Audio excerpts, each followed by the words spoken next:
In the unfolding theater of global politics, a continent rises, not just as a spectator, but as a formidable player. This is Africa. Hey Slavic Vikings, and welcome to my third video of the series Geopolitics of the World. The last video was on Asia, and since this continent won in the poll I made, I'll be exploring the relations and geopolitical issues of these nations. This continent has a lot of nuance and complicated situations, so please make sure to correct or add your own perspective in the comments. If you want more in this series, make sure to subscribe and comment what continent I should cover next. Since you are watching this video, you're probably part of the Western world. And in the West, Africa is often grouped into news of poverty and corrupt failed governments. But you may be surprised how different the governments and people of Africa are. With geopolitically huge and rich major nations like Nigeria and Ethiopia, to absolute chaotic failed states like South Sudan or Eritrea. Since the countries and cultures of Africa are so distant to each other, there isn't much that unites these countries. One thing that unites almost all African countries is their shared colonial past, and this shared struggle and history has birthed the idea of the African Union. Conceived in Durban in 2002, African nations hope to prosper from being the poorest continent on Earth to resolve issues through this union by integrating economies and geopolitics. It's a vision reminiscent of the European Union, but rooted in a uniquely African context. The EU was born from the ashes of World War II. Its primary goal was to prevent another devastating war through economic and political integration. The AU, however, rose from the remnants of the colonial rule. It sought to unite, not just to prevent conflict, but to reclaim Africa's identity, enhance its economic independence, and amplify its global voice. Just like I mentioned in the first video, countries that are part of a continental union usually still prefer to focus on regional influence and power. A primary example of this is the East African community, where full political unity has been attempted in the past, with close cooperation between these countries still being very prevalent. The EAC is a regional intergovernmental organization comprising 6 countries: Kenya, Tanzania, Uganda, Rwanda, Burundi, and South Sudan. It was established with the aim of fostering cooperation in terms of political, economic, and social integration. It has advanced quite a bit in terms of trade integration, with custom unions in place since 2005, a common market since 2010, and ongoing discussions about a monetary union. South Sudan is the newest country on Earth. Living in modern-day South Sudan might be the worst place to live on Earth, with an ongoing civil war that has engulfed the new nation. It gained interdependence in 2011 from the then biggest country in Africa, Sudan. This divide was a result of a religious conflict with these resulting borders. You might have noticed this region squished in between these nations, called the Abyei area. Abyei has found itself at the heart of tug-of-war between these two nations. The Ngok Dinka people who traditionally inhabit the area align culturally with the south. However, each year the Miseria Arab cattle herders migrate from the north through Abyei, and therefore both claim rights to the land.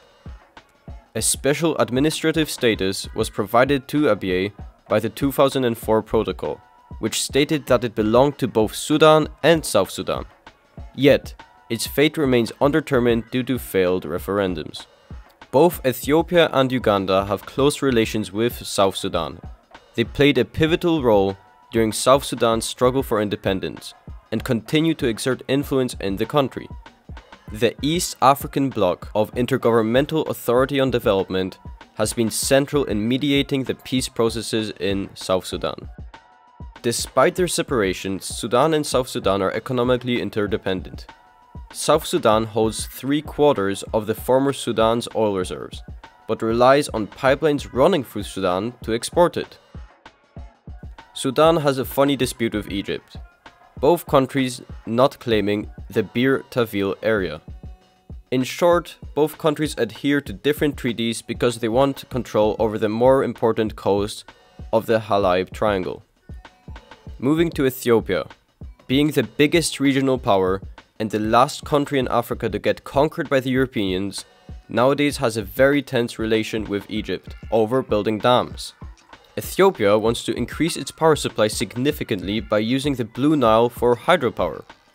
In 2011, Ethiopia began construction on the GERD, or GERD for short, which would be Africa's largest hydroelectric power plant when completed. Ethiopia views the dam as essential for its economic development and electrification. It would provide significant energy production, allowing Ethiopia to invest in industries and infrastructure, potentially lifting millions out of poverty. On the other hand, Egypt has opposed the dam's construction since its inception. The Nile River is Egypt's primary source of fresh water, and Egypt is concerned that the dam will significantly reduce the amount of water it receives from the Nile. Sudan, located between Egypt and Ethiopia, also relies heavily on the Nile and has had a changing stance on the GERD. It stands to benefit from the dam through access to cheap electricity and reduced flooding, but it also shares concerns about water flow regulation and safety. Given Egypt's significant reliance on the Nile to support its large population, it has declared that it would be ready to blow up Ethiopia's dams with its superior air force, but this could lead to a full-on war in the region. Egypt is one of the most Arab-connected countries in Africa. Being part of the Arab League, it is often grouped into the Middle East. And as all Arab countries do, Egypt has a lot of conflict with Israel, with Egypt devastatingly losing the Six-Day War in 1967. However, the Egypt-Israel peace treaty has held since 1979, but relations have often been cold. Mutual security concerns, particularly around the Gaza Strip, means that there's a level of strategic cooperation. But Egypt has traditionally been a champion of the Palestinian cause, and it often mediates between Israel and the Hamas. However, it also controls its border with the Gaza Strip very tightly. Egypt was one of the first countries in Africa to gain significant autonomy from the British Empire. The reason for this was its ability to use the important trading route of the Suez Canal as leverage for negotiations. Egypt has always closely watched its neighbors and seeks to influence geographically, like, for example, with Libya. Libya, unique as North Africa's past colony of Italy, has faced pervasive instability since the 2011 revolution that ousted Muammar Gaddafi. This turmoil has exerted a profound influence on its neighbors, particularly Tunisia, Egypt, and Chad, as they grapple with refugees, smuggling, and spillover of armed groups. Egypt's relationship with Libya has been especially crucial, marked by its support for the Libyan National Army under Khalifa Haftar during the Libyan Civil War. Another country significantly impacted by Libya's instability is Algeria. Algeria has voiced concerns about the security of its extensive desert border with Libya. Advocating for political dialogue, Algeria consistently rejects foreign military intervention in Libya. Moving far west, Morocco shares a rocky relationship with Algeria. Strained by the unresolved Western Sahara conflict, Algeria backs the Polisario Front's independence claims, leading to a diplomatic tug-of-war with Morocco. But I will talk more about that in a bit. Nestled between Algeria and Libya, Tunisia grapples with maintaining internal stability, all while handling an influx of refugees fleeing the conflict in Libya. To the east, Egypt is more a passive observer. It actively supports the Libyan National Army in a bid to establish a friendly, stable government that would ensure border security and counter extremist groups. Morocco and Algeria, despite their shared cultural history, French colonial past, and their strong Muslim-Arabic identities, have taken divergent political paths, leading to present-day tensions. This is reminiscent to the dynamics between Ukrainians and Belarusians, who are similar in many aspects yet have very differing governments. Nowadays, these countries are in constant proxy wars and are currently going through an arms race. Morocco has always had closer ties to the West because of its geographical closeness. Surprisingly, Morocco was the first country on Earth to recognize the United States. But France is its biggest trading partner, and Spain also does a lot of trade. Although there have been tensions with Spain because of the exclaves in Morocco's territory. If you look on a world map, often there's this awkward place in the south of Morocco called Western Sahara. Before World War I, Morocco was split into two colonies, with France controlling the north and Spain the south. Upon decolonization after World War II, Morocco gained independence, but initially only incorporated the French former territories.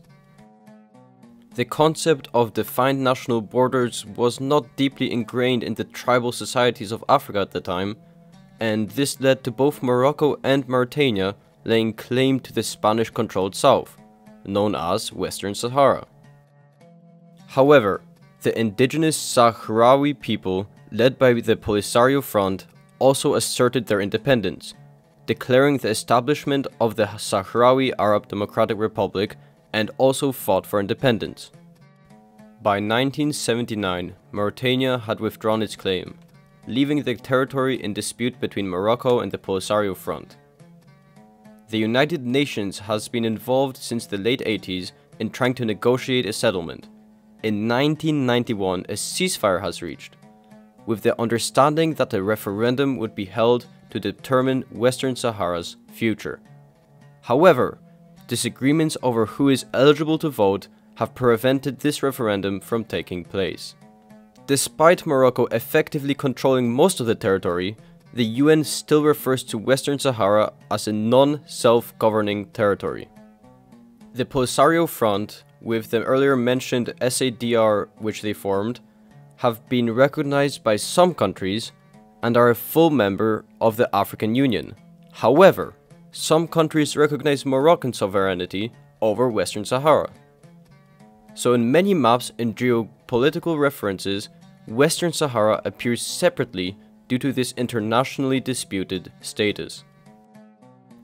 The earlier mentioned Mauritania has suffered many economic downturns recently, that also being the reason for it removing its claim over Western Sahara. Mauritania is not very well known, being one of the least visited countries on Earth. And to be honest, whenever I saw it on a map I thought it said Mauritius, which is an island in Africa that was once controlled by the French, then British, and now is independent. Anyway, back to Mauritania. So Mauritania is mostly friendly or neutral with its neighbors, favoring relations with similar nomadic desert people. Politically, this country has been trying to get closer to its northern Arabic brothers, but the people of Mauritania share the most with the country of Mali. Now to the aforementioned easternmost country in Africa, Mauritius. In a nutshell, the Chagos Archipelago dispute revolves around the claim by Mauritius that the UK unlawfully separated the archipelago from Mauritius in 1965, 3 years before Mauritius got independence. The UK then expelled the local Chagosian population to lease the largest island, Diego Garcia, to the US for use of a military base. Mauritius contends that this separation was conducted under duress and violates international law. In 2019, the International Court of Justice ruled an advisory opinion that the UK should end its administration of the Chagos Archipelago and return it to Mauritius. However, as of now, the UK has not done so, maintaining its position due to strategic defense interests. This dispute remains unsolved.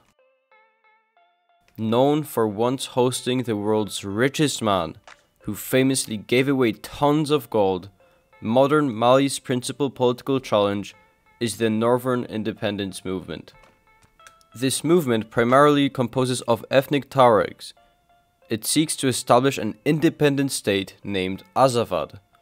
The north, with its desert landscape and cultural ties to the Arab world, starkly contrasts with its tropical, predominantly black south. Now Senegal, once the capital of the French West Africa, benefited from considerable investments and development during the colonial times. This has led to an enduring relationship with France, even after its independence. It also has close ties with other former French colonies, such as Vietnam and Lebanon. In 1960, immediately following decolonization, Senegal formed the federation with French Sudan, or now Mali. But this union only lasted 2 months before a standoff led to its dissolution, leaving Mali landlocked. However, this isn't Senegal's only experiment with political unions. It attempted another union with Gambia in 1982, which was also short-lived. One of Senegal's most unique geographical features is its border with the Gambia, a nation that's essentially just a river. Somewhat reminiscent of Egypt's Nile-centric geography, but minus all the desert. Senegal played a crucial role in supporting Guinea's independence, which has led to strong ties between the two countries to the present day. Moving on to Guinea. Even though they share a similar name, this country should not be mixed up with Guinea-Bissau, Papua New Guinea, or Equatorial Guinea. You may wonder why there are so many countries with this name. In a nutshell, the non-African and African correlation is a coincidence, and the two African countries of Guinea and Guinea-Bissau are after the Portuguese named general area of Southwest Africa. And since Guinea got its independence first, it got dibs on the name. And when the Portuguese colony got its independence, they named it Guinea-Bissau, adding the capital of the country to make it distinct. But what about Equatorial Guinea? It isn't part of that region. Well, the Spanish colony of Equatorial Guinea first consisted of only the northern part, which was barely part of the general region. And since both names were taken, the Spanish Africans called it Equatorial Guinea. You can tell they really run out of ideas, since this country isn't even close to the equator.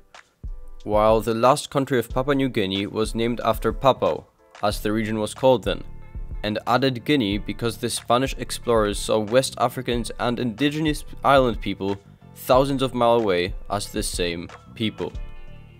Anyways, back to the first Guinea. Guinea is part of the Economic Community of West African States. Although Guinea has had complex relations with its neighbors due to cross-border ethnic ties and occasional tensions, it has received refugees from Liberia and Sierra Leone during the civil wars.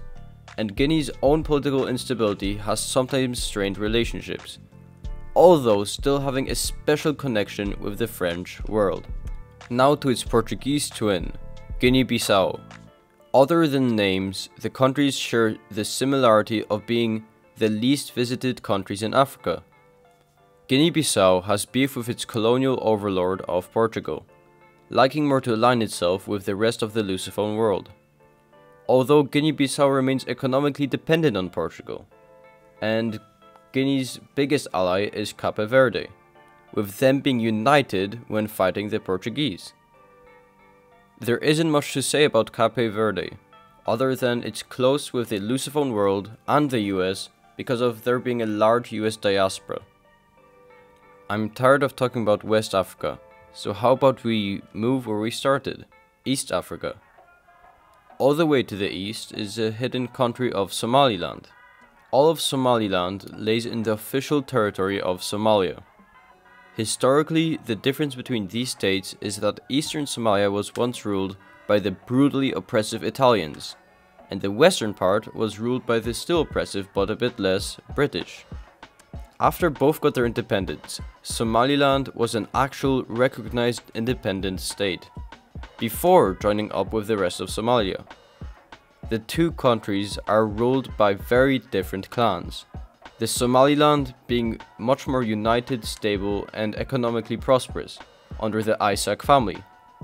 These factors is what enabled it to fund the secessionist militia.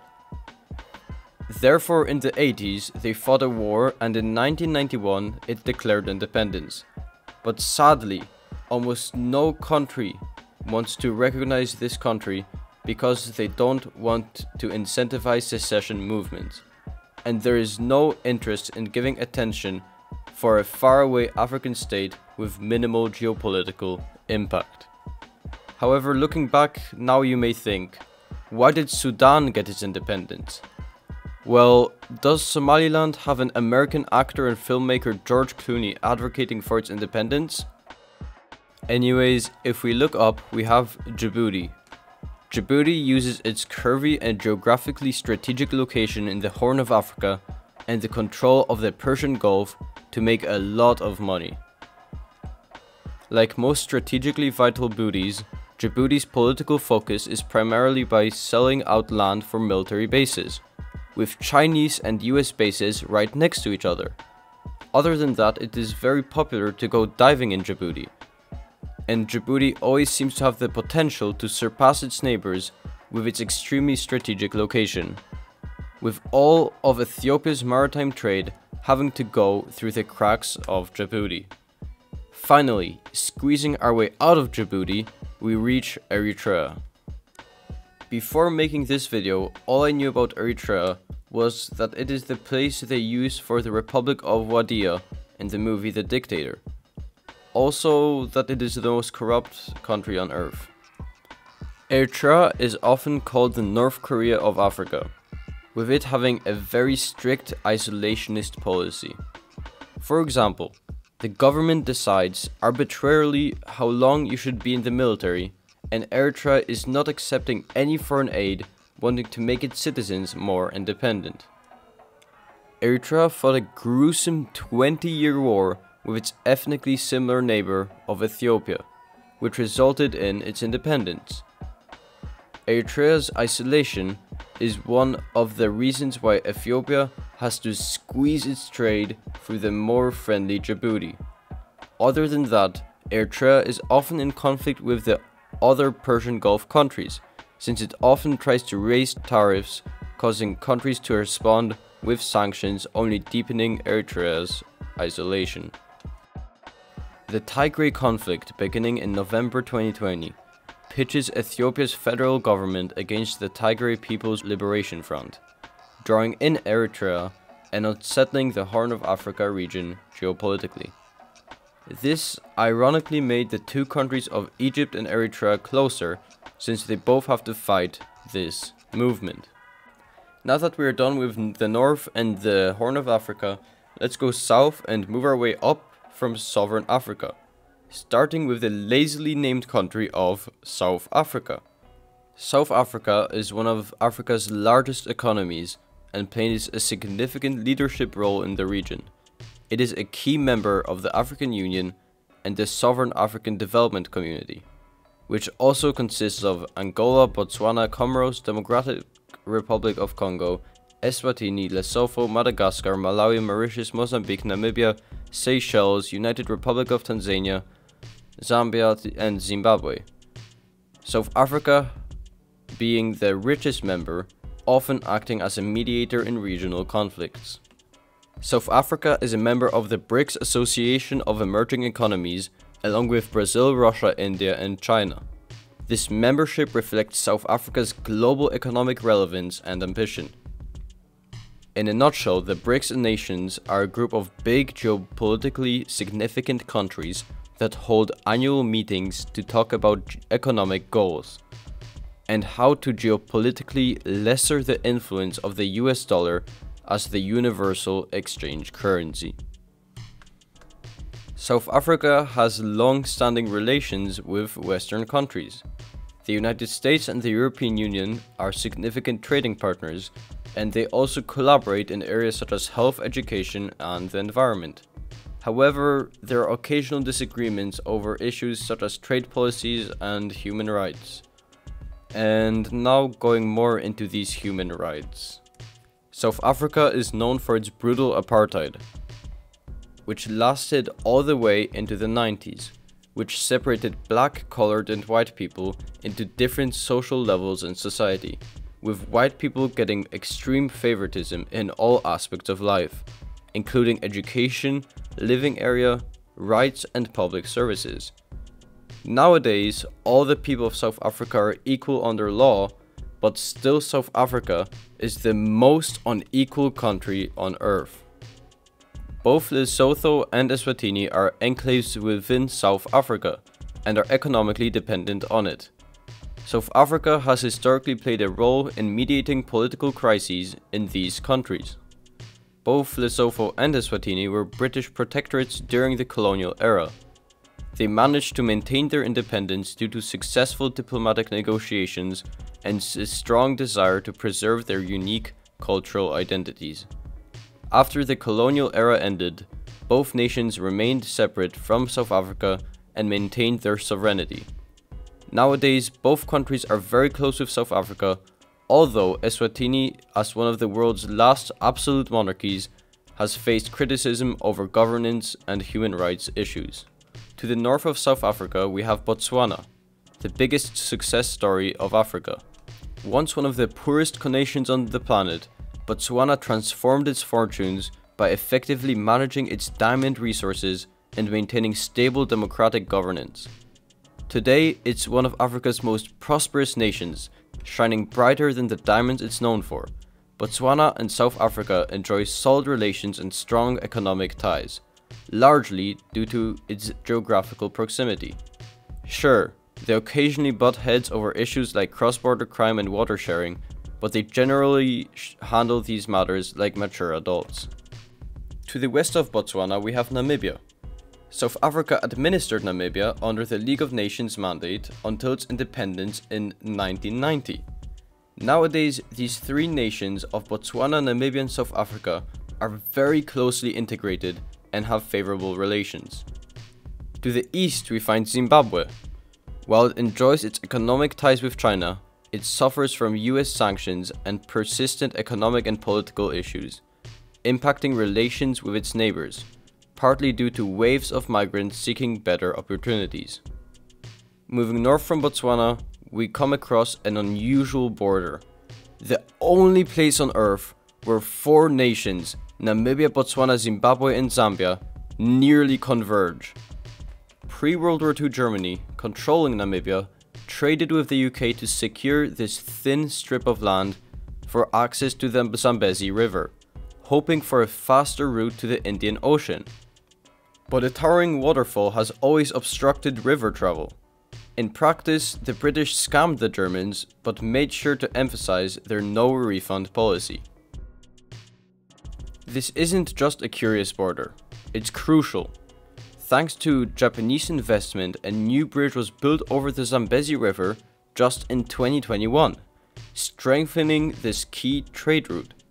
This bridge is the sole route for shipping cobalt from southern Congo, home to 60% of the world's supply. Cobalt is used for most electronics, of which Japan is known to produce a lot of, so it is clear why they would have a keen interest in this cobalt transportation. The Democratic Republic of the Congo, or the DRC, is practically overflowing with resources. Cobalt, gold, coal and iron ore, just to name a few. But did you know it was once the personal property of King Leopold II? Not a colony of Belgium, but a personal possession. A playground where unimaginable atrocities, including mass hand amputations, were committed. To this day, this chilling history feeds the tensions between Belgium and the DRC, all while Belgium sits comfortably on the wealth gained from its exploitation, and the DRC, ironically, ranks among the world's poorest countries, wrestling with this mismanagement and an unforgiving terrain. But let's dive deeper. You see, in the aftermath of decolonization, Africa was left with borders as arbitrary as they could get, and these often stoked the flames of ethnic conflicts. Enter the Tutsi tribe, who inhabit the areas around the Great Lakes. Known for their height and traditionally upper-class status, they fell victim to a large-scale genocide in 1994, led by the Hutu majority, which was especially brutal in Rwanda. This set the stage for the First Congo War, where Rwanda and Uganda played offense, invading eastern DRC to bring down the remaining genocide perpetrators. Swift and strategic, the Alliance of Democratic Forces for the Liberation of Congo Zaire, backed by Rwanda and Uganda, it took control like a storm. Well, the storm was far from over. suspicious of puppet leadership, led to the Second Congo War, dubbed the African World War.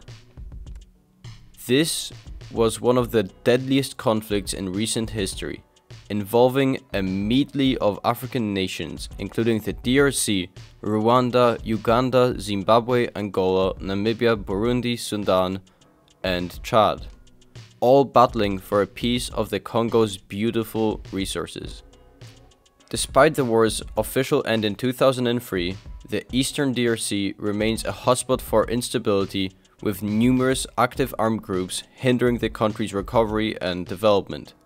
A stark reminder of the African World War's profound and enduring impact on Africa's geopolitical landscape. Despite the historical tensions stemming from these wars, Uganda and the Democratic Republic of the Congo have recently turned a new page, pledging to cooperate against terrorist groups. Eastward, one of the Uganda's significant allies in trade is Kenya, with whom they've rolled up their sleeves to work on infrastructure projects like the Standard Gauge Railway. But like in any relationship, disagreements pop up over issues such as tariffs and non-tariff barriers. You can't talk about Uganda without mentioning Idi Amin. His rule was a turbulent chapter in Uganda's history, marked by economic collapse following the expulsion of the critical Asian minority and devastating genocide. His military adventure into Tanzania ended with his downfall, bringing a much-needed regime change that turned the page for Ugandan-Tanzanian relations. Today, the two countries enjoy a significant improved relationship, showing how time and diplomacy can heal historical wounds. Rwanda and Uganda might be like siblings in a family. Closeness breeds from camaraderie and competition. Yes, there have been strained moments between them, with disputes over border closures, espionage allegations, and political tension. Yet, beneath it all, they share deep-rooted cultural and economic ties and shared legacy in the East African community, minus the recent hiccups with the Congo, of course. Rwanda, intriguingly, is often hailed as the Singapore of Africa. According to the World Bank, it's the continent's most competitive economy and a paradise for business. But how did Rwanda achieve this? Post the horrific genocide and the war, Rwanda adopted cost-efficient policies to deal with the mammoth task of trying the many perpetrators from the war and genocide. It also instilled a volunteer-based cleaning program that became the cornerstone of its national rebuilding effort. What's more, they channelized significant investments into education and infrastructure. The results are hard to ignore. Literacy rates skyrocketed from 50% in 2000 to 75% in 2020. That's why Rwanda is called the Singapore of Africa. Rwanda and Burundi might look like inseparable twins squished between their gigantic neighbors on a map, but don't let their geographical closeness fool you. The relationship is a bit more complicated than it seems. Both nations have accused each other of some pretty serious stuff, like meddling in internal affairs, backing rebel groups, and stirring up instability. The DRC has also jumped into the fray too, accusing Burundi of supporting armed groups within its borders. But remember, their shared history of ethnic conflicts add an additional layer to these tense relations. So while they may appear close on the map, when it comes to politics, they are worlds apart. Everyone loves Tanzania. Even Burundi, known for its complex relations, maintains pretty positive ties with it. In 1964, two newly independent territories, Zanzibar and Tanganyika, united to form Tanzania. You might recall the Zanzibar from history class, where the shortest war in history against the British happened. The Anglo-Zanzibar War, a hot 40-minute episode triggered when a Sultan, Khalid bin Barkshad, jumped onto the throne without British approval. On the inside, Zanzibar enjoys a lot of autonomy. On the outside, Tanzania is a massive supporter of the East African Confederation, a proposed union of the usual suspects: Kenya, Uganda, Burundi, Rwanda, South Sudan, and of course Tanzania. So for Zanzibar, keeping things friendly with these states is more than just a good neighbor policy, it's a geopolitical must. However, they've got a bit of a feud with Malawi. The entire shoreline of Lake Malawi is claimed by Malawi. When a lake practically defines your country, you bet they're gonna try to be pretty particular about who gets their hands on it. So that's where most of Tanzania's geopolitical energy is focused on, keeping a firm grip on Lake Malawi. So here's the curious thing about Malawi. Despite the disputes over the Zambezi and Shire rivers and few islands that ruffle its relationship with Mozambique, it has a knack for keeping things friendly with its neighbors. Even though Malawi's got a lot of issues around its lake, when it comes to modern geopolitics, they're all about making friends. Their good buddies, South Africa, are especially tight, investing tons of cash into Malawi. Mozambique, geographically distant from the rest of the Lusophone world, finds strong alliances within its region, with powers like Tanzania and South Africa. So strong in fact that Mozambique did a diplomatic backflip and joined the Commonwealth of Nations in 1995. But the ties with the Portuguese haven't been entirely severed. Mozambique and Angola, another Portuguese-speaking nation, have maintained their sibling bond. They've recently signed an agreement for visa-free travel between each other. As for resources, it has newly discovered impressive offshore natural gas reserves, transforming the country into a rising star in the global energy market, like many other African countries. Moving on to the country with my favorite flag, Angola. This state became embroiled in a civil war between the People's Movement for Liberation of Angola, supported by the Soviet Union and Cuba, and the National Union for Total Independence of Angola, backed by the United States and South Africa.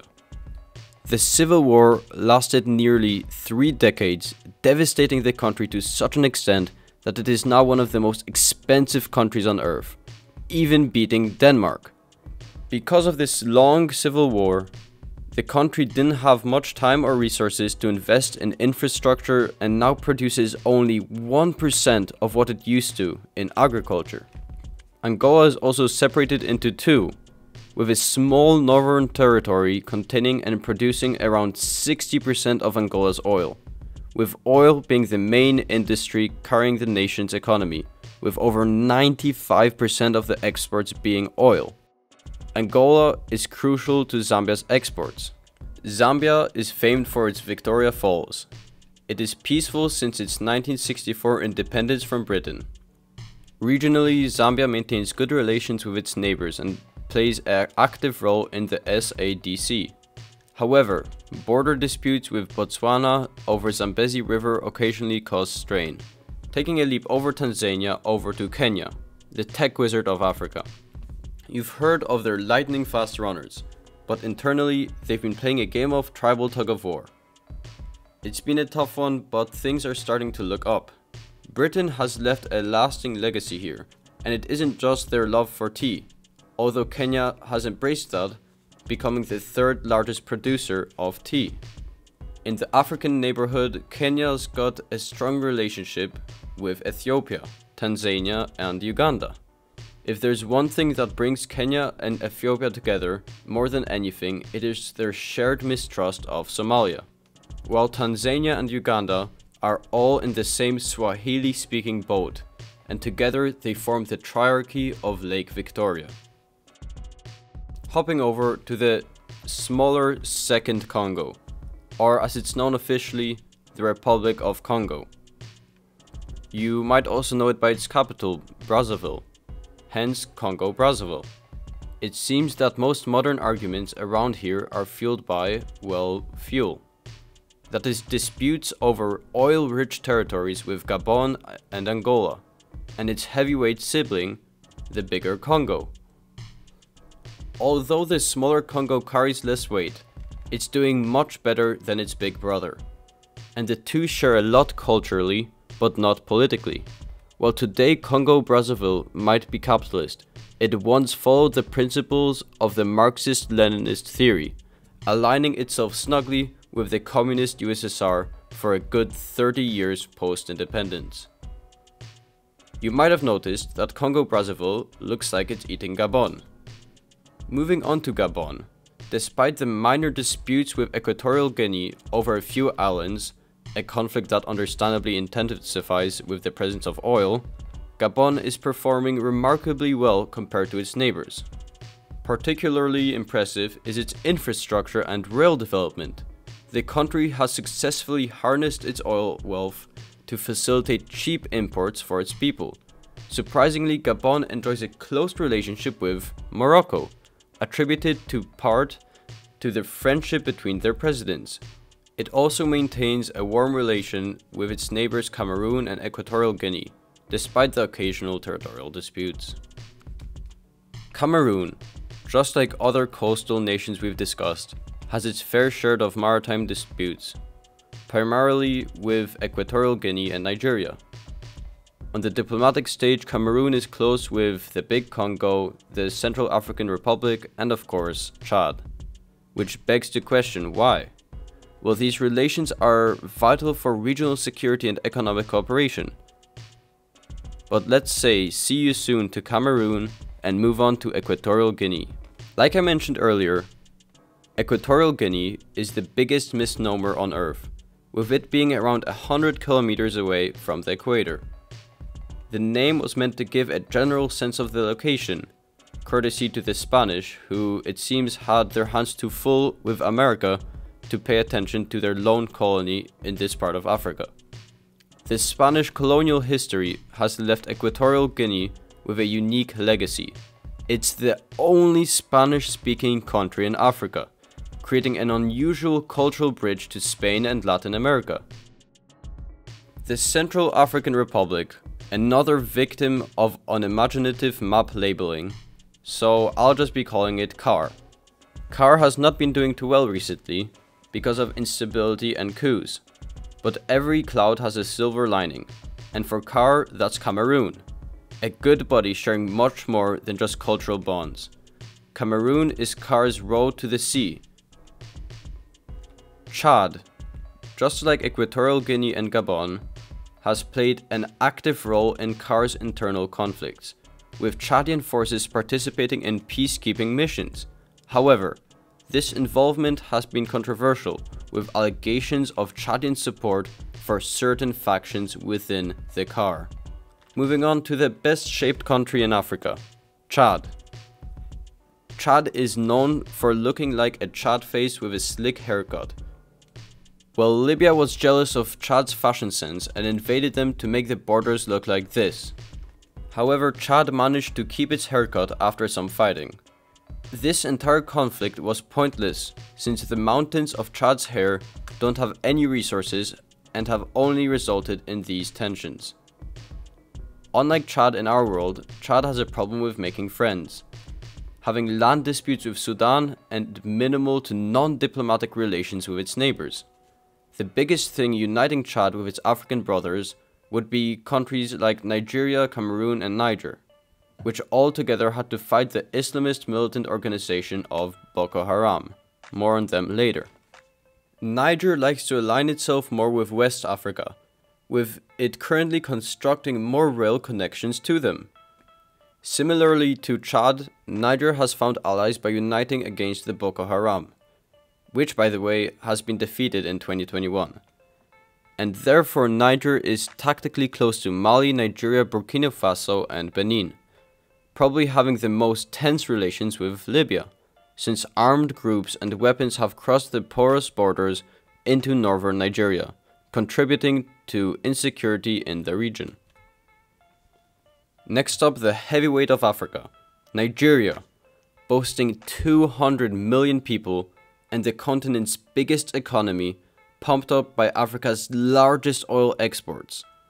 Nigeria is not just a big deal in its neighborhood in West Africa, but it flexes its muscles in the African Union and the economic community of West African states too.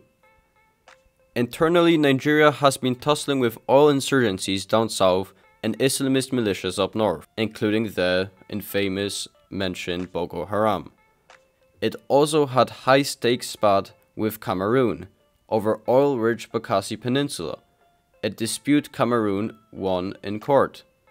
But the Nigerian locals aren't taking the loss very well. Nigeria shares Lake Chad Basin with Chad, Niger, and Cameroon, a potential powder keg as the lake shrinks, ratcheting up pressure over resources. With South Africa, it's a frenemy situation. There's cooperation but also competition and diplomatic tensions thanks to xenophobic violence against Nigerians in South Africa. But not all relations are complicated. Nigeria and Ghana are two peas in a pod, sharing common language and intertwined histories.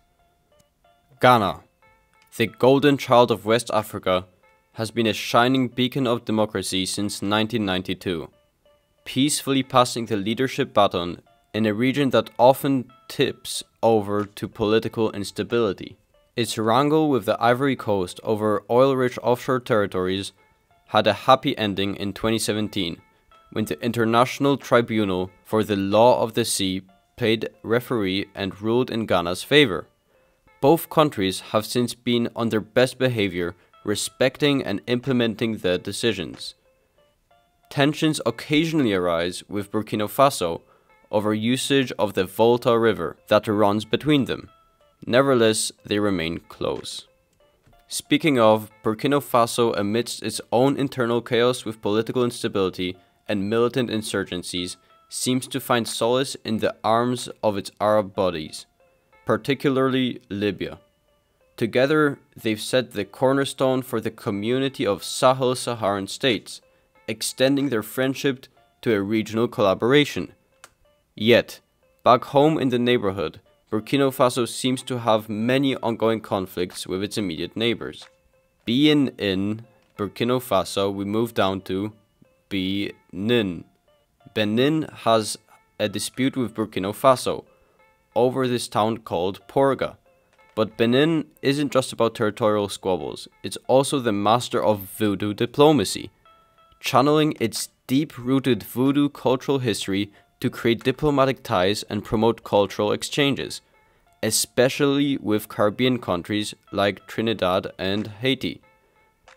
After Benin's independence, it saw a Soviet-backed Marxist coup that turned the nation communist and set the stage for a close bond with the USSR.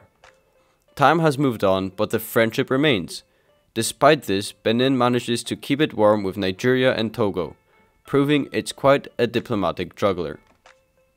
It was nice being in Benin, but now we have to go to Togo.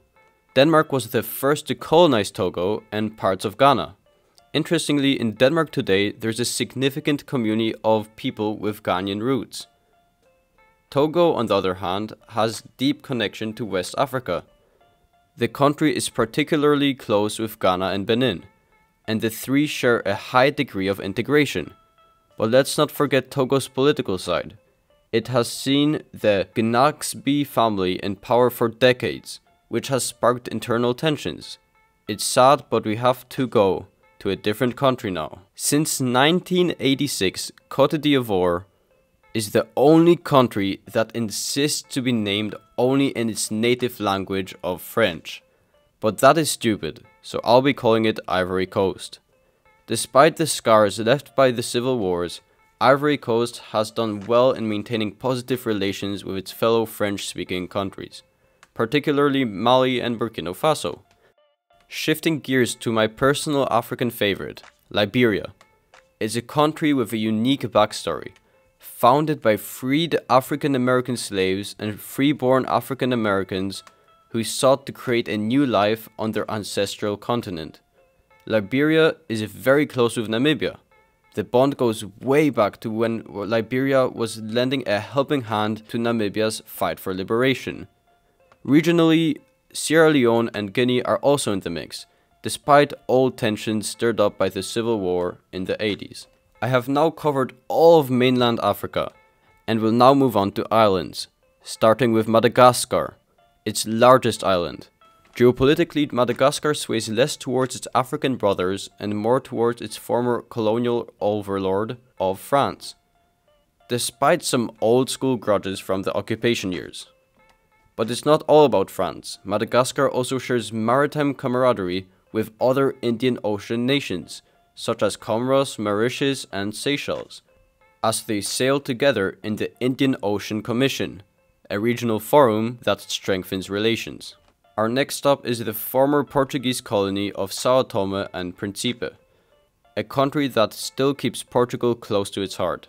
São Tomé and Príncipe is also elbow deep in oil exploration agreements with Nigeria and Equatorial Guinea, although this sometimes raises tensions because of how oil can be contentious. But we can't forget Angola, their Portuguese-speaking body in Africa, with whom they share a special bond. Next up is the sovereign star of the Arab League, Comoros.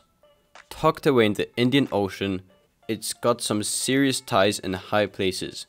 Libya and Qatar, for instance, are like its geopolitical best friends. So it might be small in the world of diplomacy, but Comoros definitely punches above its weight. Finally, our last country, the tropical paradise of Seychelles. It might seem a bit aloof from its African siblings, but Seychelles has been busy making friends in other places, like for example, with its tight bonds with Cyprus and the UAE. So those were all the countries in Africa.